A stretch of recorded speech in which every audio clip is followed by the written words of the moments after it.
ونشهد أن لا إله إلا الله وحده لا شريك له هو الذي لا ضد له ولا ند له لا مثل له ولا مثيل له لا وزير له ولا كفيل له لا شبه له ولا شبيه له لا ولد له ولا والد له وهو الواحد الفرد الصمد لم يلد ولم يولد ولم يكن له كفوا أحد ونشهد أن سيدنا ونبينا وحبيبنا وبشيرنا ونذيرنا وطبيبنا وطبيب أرواحنا وحبيبنا وحبيب ربنا محمدا عبد الله ورسوله أرسله بالحق بشيرا ونذيرا وداعيا إلى الله بإذنه وسراجا منيرا أما بعد فقد قال الله تعالى في كلامه المجيد وفي فرقانه الحميد أعوذ بالله من الشيطان الرجيم بسم الله الرحمن الرحيم محمد رسول الله والذين معه أشداء على الكفار رحماء بينهم إن الله وملائكته يصلون على النبي يا أيها الذين آمنوا صلوا عليه وسلموا تسليما اللهم صل على مولانا محمد وعلى آله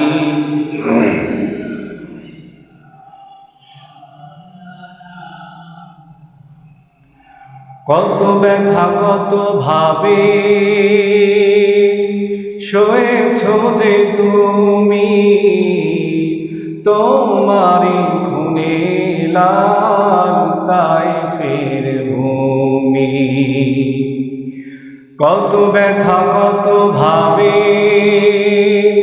সয়েছ যে তুমি তোমারি খুনে লাল তায়েফের ভূমি ও আল্লাহ ক্ষমা করো এ তায়েফবাসী ওরা বোঝেনি তো আমি যে মুহাম্মদ হৃদয়ে মুহাম্মদ। সম্মানিত উপস্থিতি, আপনাদের সামনে সংক্ষিপ্ত কিছু সময় আমি কথা বলবো। পবিত্র কোরআনের সূরা ফাতিহার ছোট্ট একটি আয়াতে কারিমার অংশ আমি তিলাওয়াত করেছি। এই আয়াত থেকে কিছু সময় আমরা কথা শুনবো ইনশাআল্লাহ। রব্বুল আলামিন বলেন, মুহাম্মাদুর রাসূলুল্লাহি ওয়াল্লাযীনা মা'আহু আশিদ্দাউ আলাল কুফফার রুহামাউ বাইনাহুম। মুহাম্মাদুর রাসূলুল্লাহ, মুহাম্মদ সাল্লাল্লাহু আলাইহি ওয়াসাল্লাম তিনি হলেন আল্লাহর রাসূল। তিনি আল্লাহর কি রাসূল। তিনি নিজেকে পরিচয় দিতেন রাসূলুল্লাহ বলে, আমি আল্লাহর রাসূল। তিনি বলতেন না আমি গোটা বিশ্বের জন্য আলোড়ন সৃষ্টিকারী, এই কথা তিনি বলেননি। তিনি বলেননি গোটা পৃথিবীবাসীর জন্য আমাকে আল্লাহ রাব্বুল আলামিন নেতা করে প্রেরণ করেছেন, এই কথা তিনি বলেননি। বরং তিনি বলেছেন আল্লাহ রাব্বুল আলামিন আমাকে রাসূলুল্লাহ বলে পৃথিবীতে প্রেরণ করেছে। সুবহানাল্লাহ। তাহলে তিনি আল্লাহর রাসূল, এতে কি কোনো সন্দেহ আছে? সন্দেহ করলে কি ঈমান থাকবে? থাকবে না। বিশ্বনবী তিনি নিজেকে পরিচয় দিতেন রাসূলুল্লাহ বলে, নিজেকে ছোট ভাবতেন সব সময়। আল্লাহর পরে যার স্থান সেই নবী নিজেকে ছোট ভাবতেন। কত বিনয়ী তিনি দেখিয়েছেন উম্মতের জন্য। বিশ্বনবী দোয়াতে বলতেন আল্লাহুম্মা জাআলনি সাবুরা, ওয়া আল্লাহ আপনি আমাকে সবরকারী বানান, আপনি আমাকে ধৈর্যশীল বানান। ওয়া জাআলনি শুকুরা, আপনি আমাকে শুকরগুজারি বান্দা বানান। ওয়া জাআলনি ফি আইনি সাগীরা, আপনি আমাকে আমার চোখে ছোট বানিয়ে দেন। ওয়া ফি আইউনিন নাসি কাবীরা, আর আপনি আমাকে মানুষের চোখে বড় বানিয়ে দেন। সুবহানাল্লাহ। কি দোয়া করতেন তিনি? ও আল্লাহ আপনি আমাকে ধৈর্যশীল বানিয়ে দেন। অথচ তার থেকে ধৈর্যশীল মানুষ পৃথিবীতে কেউ ছিল না। তিনি আল্লাহর যত শুকর গুজার করেছেন, সারা পৃথিবীর মানুষ এক জায়গায় হলে কি সেই পরিমাণ শুকর আদায় করা যাবে? তারপরেও তিনি দোয়াতে বলতেন আল্লাহুম্মা জাআলনি সাবুরা, ওয়া আল্লাহ আপনি আমাকে সবরকারী বানান। জাআলনি শুকুরা, আপনি আমাকে ধৈর্যশীল বানান। ওয়া ফি আইউনিন নাসি ওয়া জাআলনি ফি আইনি সাগীরা, আপনি আমাকে আমার চোখে ছোট বানিয়ে দেন।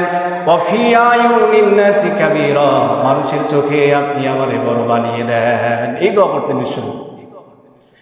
শুধু কি তাই, বিশ্বনবী দোয়াতে বলতেন আল্লাহুম্মা ইন্নী আবদুক, ও আল্লাহ আমি আপনার গোলাম।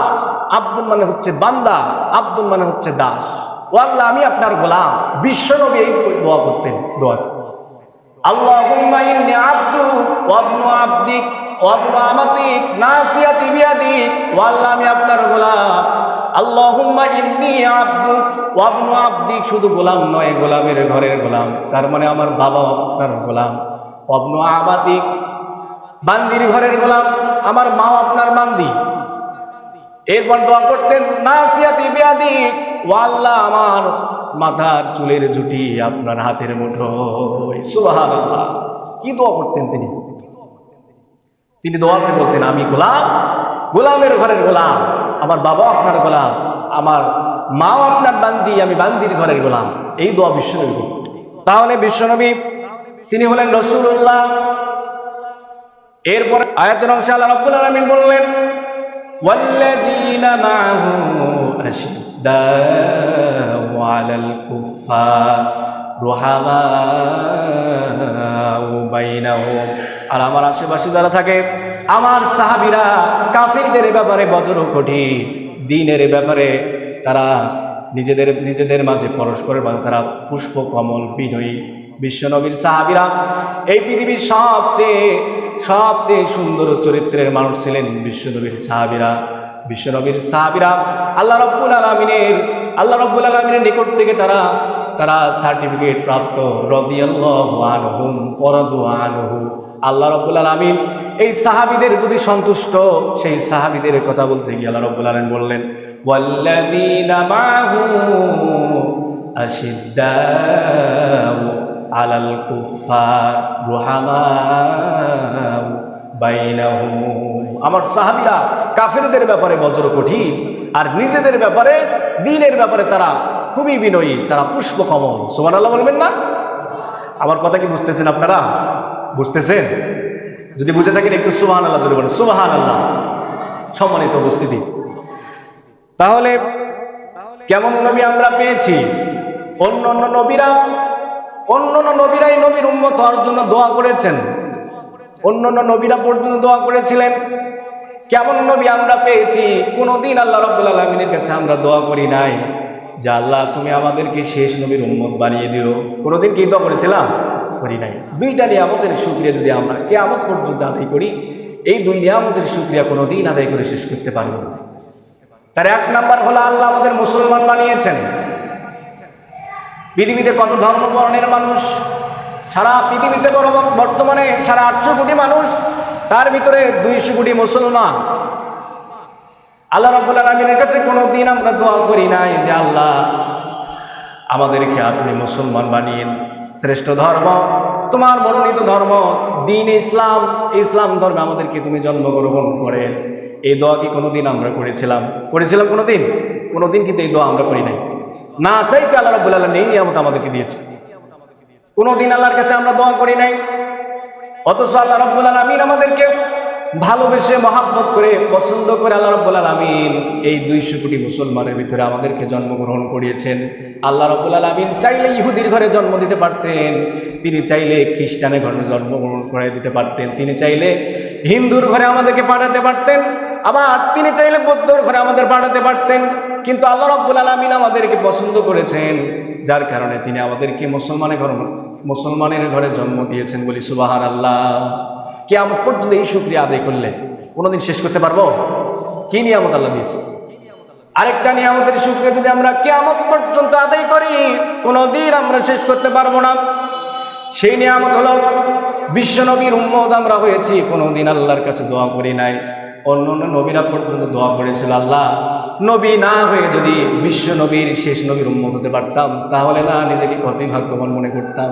নবীদের ভিতরে একজন আল্লাহ রাব্বুল আলামিন কবুল করেছেন, তার নাম ঈসা আলাইহিস সালাম। আল্লাহর কাছে দোয়া করেছেন, আল্লাহ বাকি হায়াতটুকু আমাকে আপনি শেষ নবীর উম্মত বানিয়ে দেন। নবী ঈসা আলাইহিস সালামকে আল্লাহ রাব্বুল আলামিন আসমানে উঠিয়ে নিয়েছেন। তিনি আবার পৃথিবীতে আসবেন, তবে নবী হয়ে আসবে না, বিশ্ব নবীর উম্মত হয়ে পৃথিবীতে আসবে। সুবহানাল্লাহ। দুইটা নিয়ামত, এমন দামি নিয়ামত আল্লাহ আমাদের দিয়েছেন, কিয়ামত পর্যন্ত শুকরিয়া আদায় করলেও শেষ করা যাবে